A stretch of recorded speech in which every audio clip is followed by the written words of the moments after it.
I'm back. I don't know what just happened. But anyways, everything just kind of shut down. So, hey, let's start over again. Good afternoon. I'm Tammy Kiefer. I'm your host here in Overcoming Waves.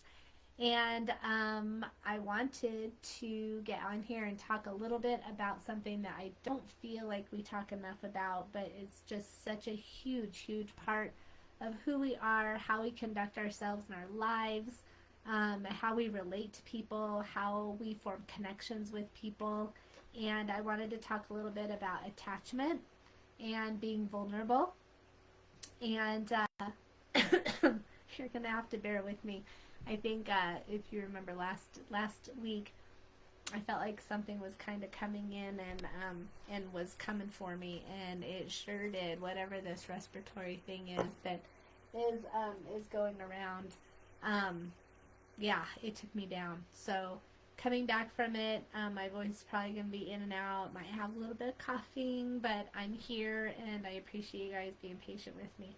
Um, so I wanted to um, dig in and just like let's get going on this. So attachment. Have you, just by show of comments, has anybody done some work on attachment styles? Are you familiar with attachment styles? I'm going to go into a little bit. I'm not going to delve into a lot of it. It's something that I fully subscribe to when I'm providing counseling to people, and just really a deep dive into my own life. It's been super eye opening and super helpful because it helps me just kind of understand like where I'm coming from with my personality type and my in relationships and how I view the world and how I manage myself in the world. Um, but it's helped me, not, I guess, well, I kind of look at, I was going to say base everything on it. I think that it's a tool. So the more that we understand ourselves and the more that we can understand why we do certain things, it gives us agency to make changes in our lives and take control over our lives, because otherwise a lot of times it can feel like everything happens to you, and there's a part of like, okay, what am I creating for myself to kind of step into these situations that might not be so healthy for me. And by being able to recognize um, your internal sense of self and your level of confidence and your level of being able to trust your intuition is huge as far as how you conduct yourself out there in the world. So I'm all about empowerment. I'm all about boosting confidence, and because I think that that definitely helps with anxiety. As we've talked about, um, high anxiety, low confidence; high confidence, low anxiety. So attachment theory is, I'm just gonna go like 30,000 foot view above what it is. It's attachment theory is the way that you learn how to trust yourself, trust the world, trust your environment, trust other people in the world. You learn this between 0 and 3 years old. I know it's a very, very small window, and I think that, it wasn't too long ago when it was like, oh, kids won't remember this. Oh, kids have no idea what's going on. Oh, kids are, what's seen but not heard. Like, they won't remember this later on in life, whatever. Nope, that is not the case at all. And I'm so glad that it's becoming more and more apparent that how you grow up is a very, very miniature platform of which to launch from. So, um, gosh, I'm going to do my best, you guys. I'm so sorry.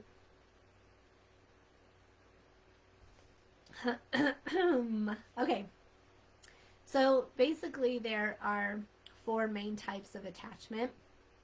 There's secure attachment, where, and it's really kind of all about your caregiver because they are the ones who are role modeling attachment. So, depending on who your caregivers were growing up, whether it's a family member, whether it is um, a mom, a dad, an aunt and uncle, a neighbor, an adoptive parent, whoever it was, that's your caregiver.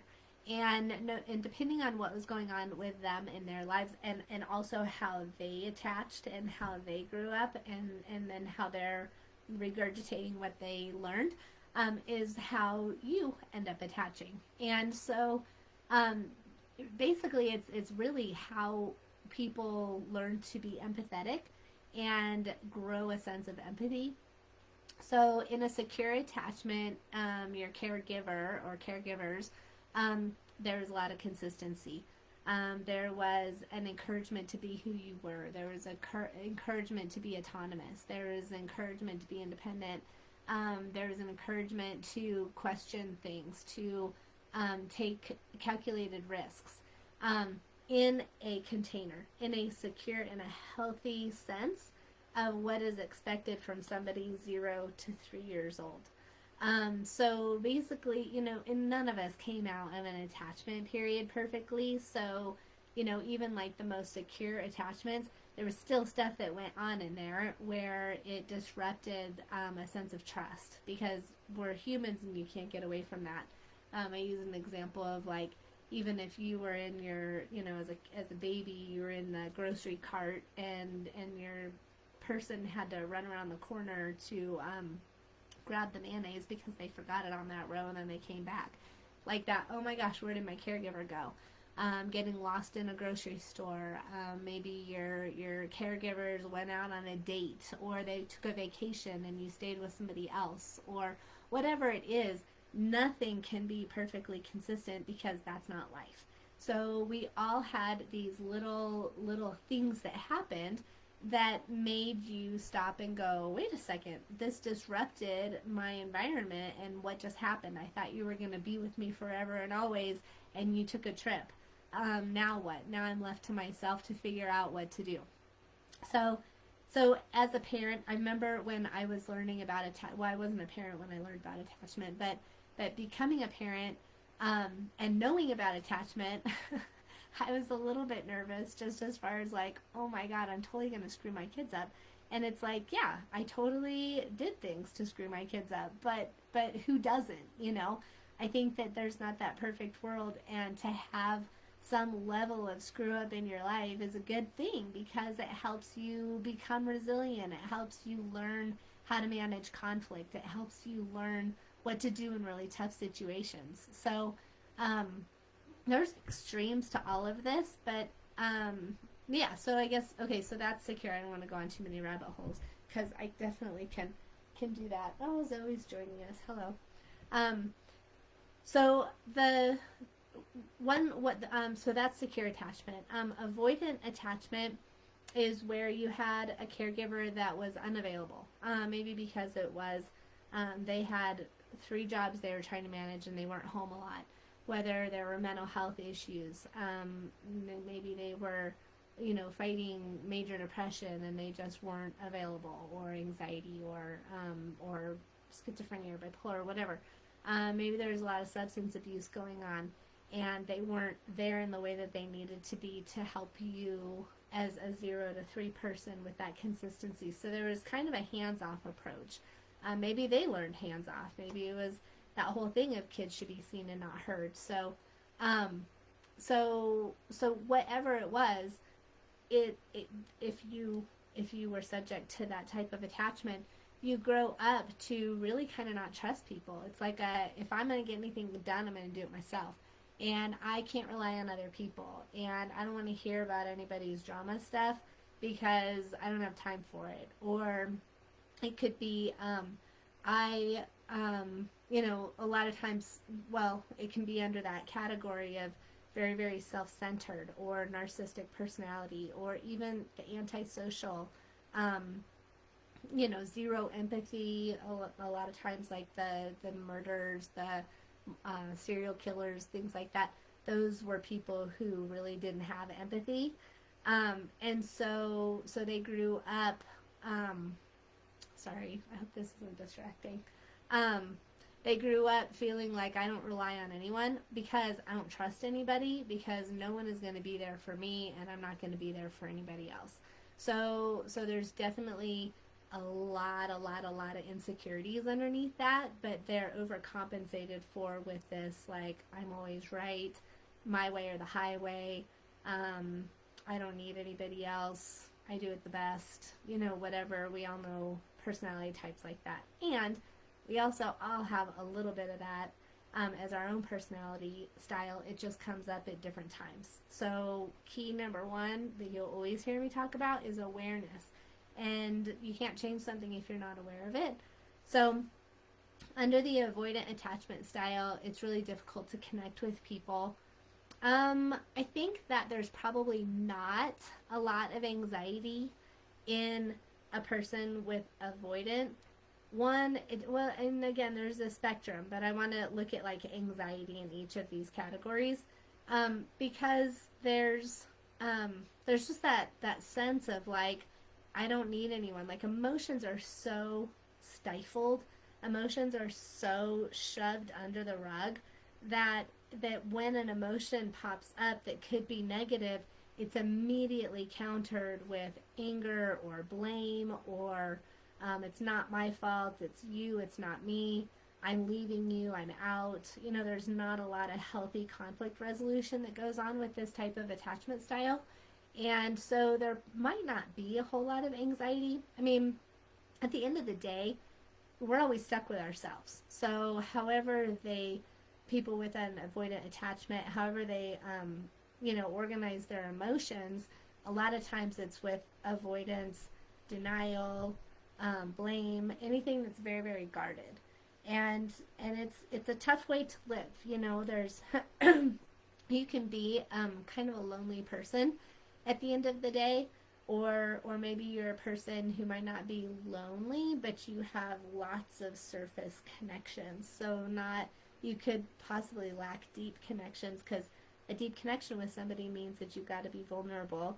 To have anxiety, I think we have to be vulnerable. I think that probably, I don't know, see if you agree with me on this, but like, I would imagine that the more vulnerable you are, the more likely you are to have anxiety. I mean, that just kind of makes sense. So, and we'll talk about that in a minute.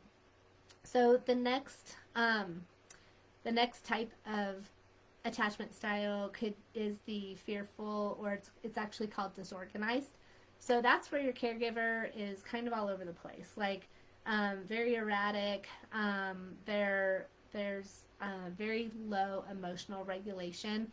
And when I say that, it's like there could be a very mild situation happens, but there's a huge response. Or it could be a huge situation and a very mild response. Like when the response doesn't match up with the situation, it always makes me question, like, how comfortable are you with your feelings? How do you handle conflict? Do you, do you catastrophize things? A lot of times with this type of personality, there's that, like, I need you, but go away. So come closer, but when you get too close, it's kind of freaking me out, and I'm going to do something to sabotage the relationship. And so a lot of anxiety, because it's like you're vulnerable, but then you do something to go in and take that vulnerability and like smash it. So you're either very vulnerable and then completely guarded. I kind of think of it as like all or nothing.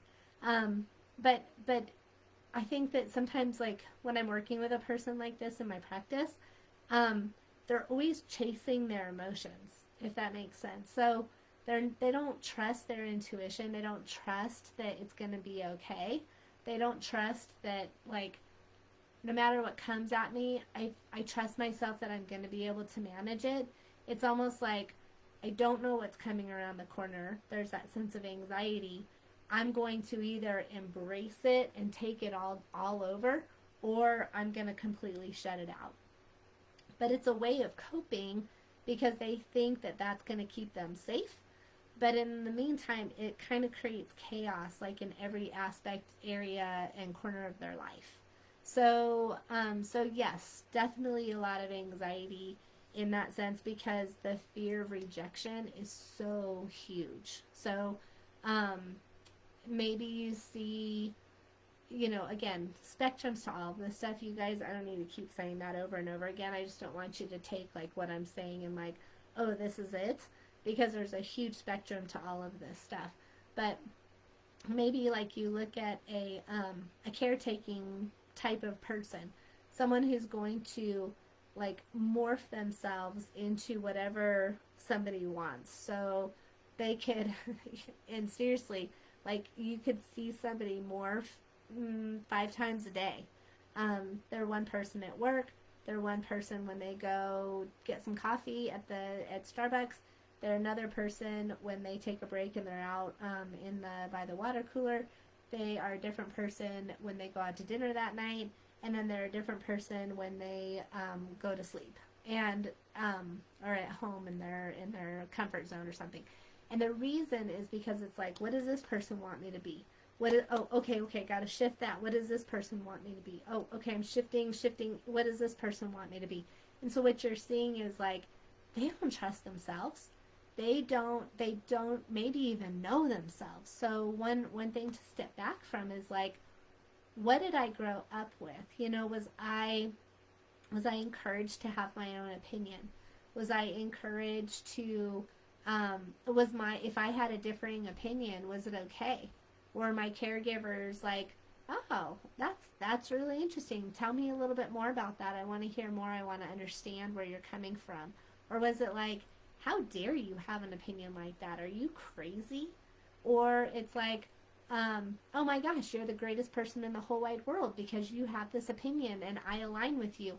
But that person doesn't align with you, so never, never, never, ever, ever, ever share your opinion. So then it's like, thank you, but it's bad. Like, I'm confused. There's a lot of dysregulation around that. And so you don't really ever learn to like fully trust yourself to how you show up in the world. So do you think there's some anxiety around that? Absolutely, because that's what I mean by chasing your emotions. And you could be having a great day, and then you come across someone who's not having a great day. Maybe they're super, super angry, and then all of a sudden your emotions shift because you're morphing into their anger, and because there's the people pleasing, or there's the, well, maybe I should be angry too. There's the internal second guessing yourself and all of that. So absolutely there's a lot of anxiety that goes around there. And the last one is anxious attachment. So anxiety, obviously. The anxious attachment is where your caregiver was overly careful or cautious, or they had a lot of anxiety themselves.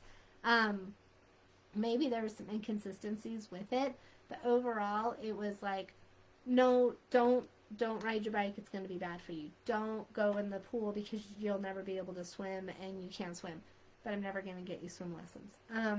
Don't do this, don't do that, oh my gosh, watch it, it's that, it's like the person who doesn't, and that's how it could look little, it's a person who doesn't like trust themselves, and so they don't trust you. Because if I don't trust myself on, say I don't trust myself on a bike, like if I've never been on a bicycle before, am I going to allow my little one to get on a bicycle? Probably not, because horrible things happen when you get on a bicycle. I've seen it in the movies. I've seen it in this. I've seen it happen. I haven't experienced it, but I've seen it. And so there's a lot of fear-based child raising. Fear-based, I'm trying to think of the word I'm looking for, but just fear-based role modeling. Which, okay, how do you think that little person is going to believe in themselves? How do you think that little person, when they're faced with, like, I don't know, maybe they're in kindergarten or elementary school, and someone's like, oh my gosh, we got this new, like, playground set outside on the recess thing, and, or we got a new playground on the playground, and let's go, this slide looks so fun, this da-da-da. That little person is just going to be probably frozen, because they might not know, well, there's fight, flight, fear, people please. So those are the main responses. But they might think, I don't think I can do that. Like, there's no way. I was never able to go on the slides because slides are dangerous. And what if I fell and I cracked my head open, and what if I died, and what if I, it's all the what ifs, because there wasn't that internal sense of self, that internal, like, take calculated risks, take healthy risks, try it, you might like it. So it's that they didn't, that was never instilled. And so for them to go and start making those decisions, or then again in like junior high, might be like, hey, we're gonna go on this field trip and we're taking a bus and whatever, we're going to somewhere you've never been before. Might be like, no, there's no way I can do that. I'm thinking of like in sixth grade when you go to outdoor lab or something. Usually it's in Colorado, it's and maybe it's like this in all the states, but in Colorado, pretty much like every sixth grader goes on this like outdoor lab. It's a week away from home. And a lot of times that's the first time that someone leaves home and is out on their own to go do things. And it might be, it might even be when kids are old enough to drive, and then maybe they are old enough to move out of the house or go away to college or something. So you can see if this is instilled, this little seed is instilled in the attachment period, how the situations tend to just kind of unfold along that path that seed is taking, that those roots are taking. And no matter how it goes, whether it's a lack of vulnerability, whether it is the inconsistencies of the come closer but go away, whether it's a fear like, no, I can't do that, I can't do that, I can't do that, and it's such a limiting way of living, no matter how it plays out, it doesn't matter. The fact is the awareness of what is holding you back. And a lot of times fear is the thing that holds people back.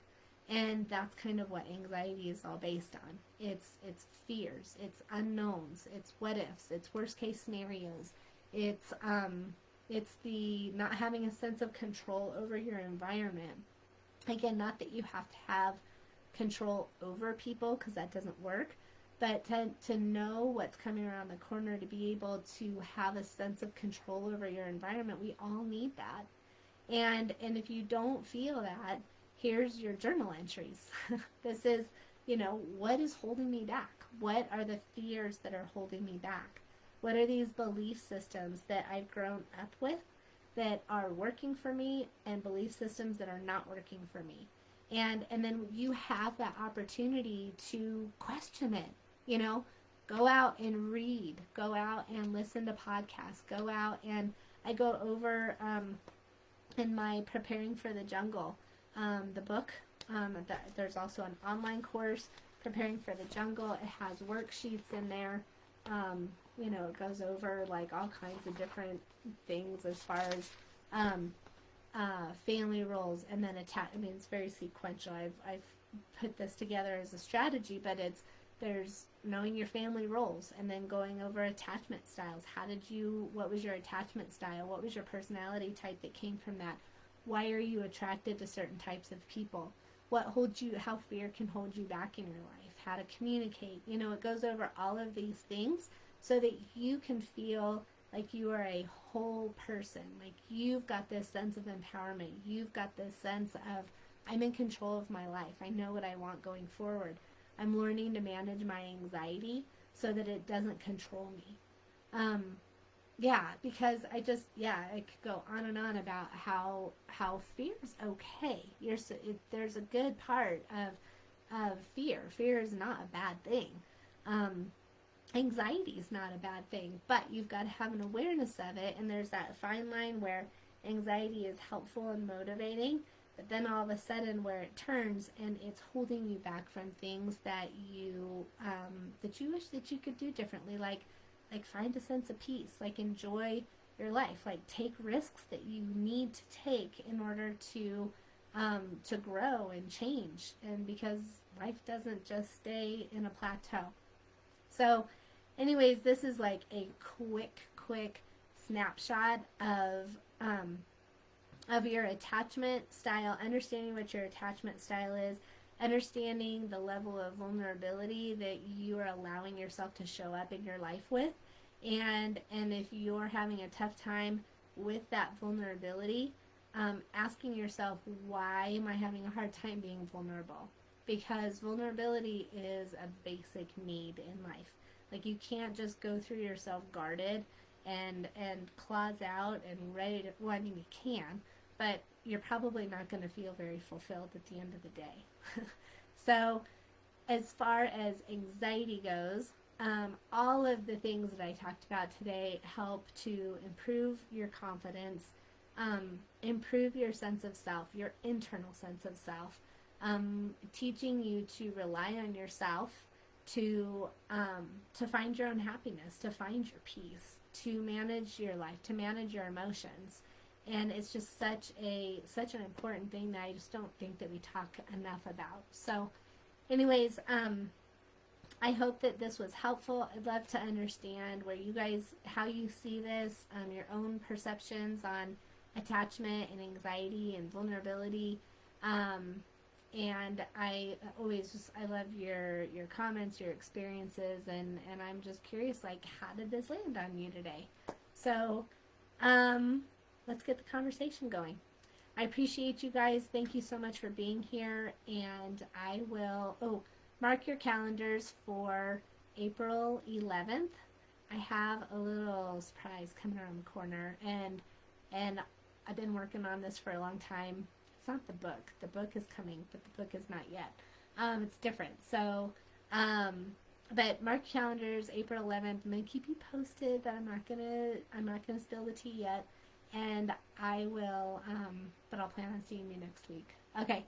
Thank you so much. You guys have a great week. Bye.